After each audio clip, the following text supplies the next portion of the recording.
Hello and welcome to Module 1 of the EC Council DevSecOps Essentials course. In this module, we are going to give you an introduction to application development. And within this module, we are going to cover the topics are going to be the history of application development, the evolution of application development methodologies, and the introduction to application architectures and introduction to the application development lifecycle, which is going to be very key across this entire course to understand that going forward. So let's start off with a little bit of a history lesson of application development. As we talk about the term application development, what really is application development?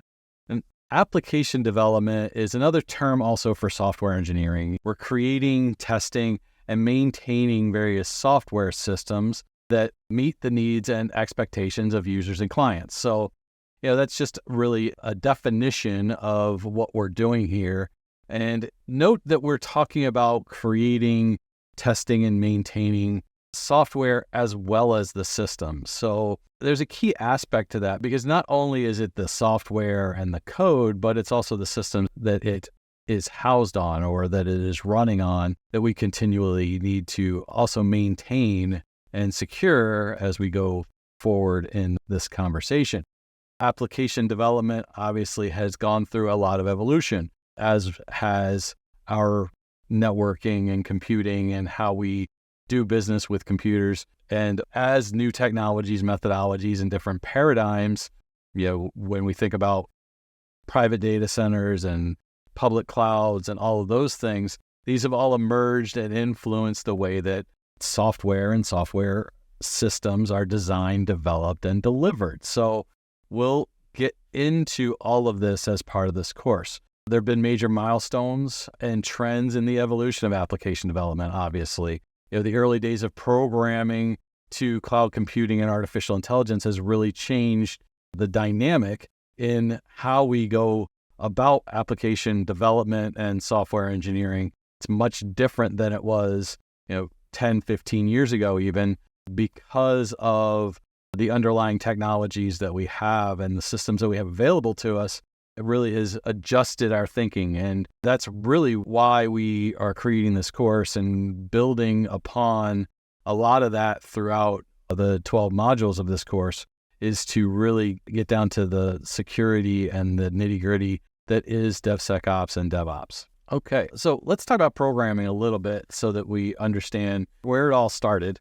When we're talking about application development, it all kind of begins and ends with programming because we are creating an application. Every application starts with some sort of programming language. And so low level, when we started, obviously there were low level languages that manipulated the hardware components of the computer. We're talking things like C+ and Net+ or Cobalt, all of those basic as a computer language. Those were programs and programming for the initial, for softwares.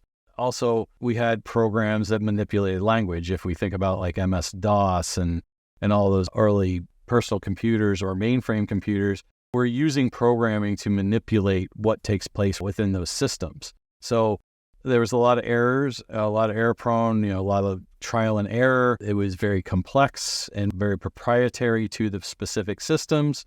And the hardware architecture and the binary representation of the data and the instructions really had to be very specific to tell compute hardware what it needed to do and when, and that's really, DOS and everything like that. And that really created the rise of structured programming.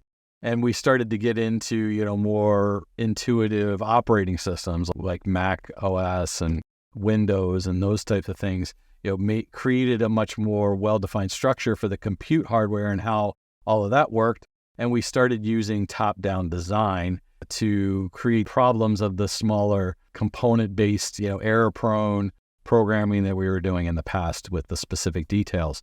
And really creating a hierarchy to get much more, to do general functions as well as get more specific into different things that we needed to do, which then gets to where we really are today is object-oriented programming, where really we're programming not necessarily around the hardware anymore. We're programming to model and design software systems based on different objects, classes, and encapsulate those programs and enable a more modular, reusable, where you can use different software programs on different operating systems and things of that nature, different types of hardware and all that. We're not tied to the hardware anymore. And that's really where object-oriented programming is and why it's so important with all of the different ways that we consume hardware components and compute components today. It really helps us out. And then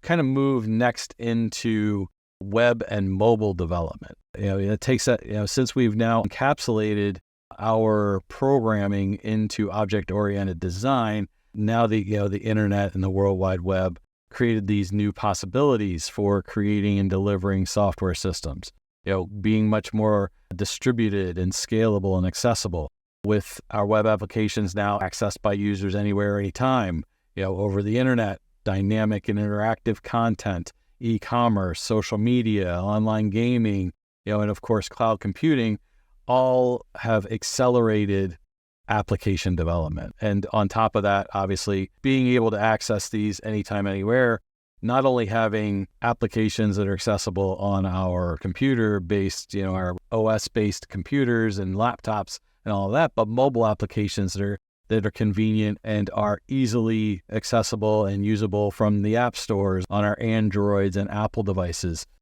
such as, messaging and email and Teams and all of these collaboration apps, as well as all the apps that we use on a day-to-day basis on our mobile devices. Having to develop applications that look and feel similar on a desktop as it does on a mobile device creates new challenges to developers, as well as it creating a much better user experience for those that using those softwares.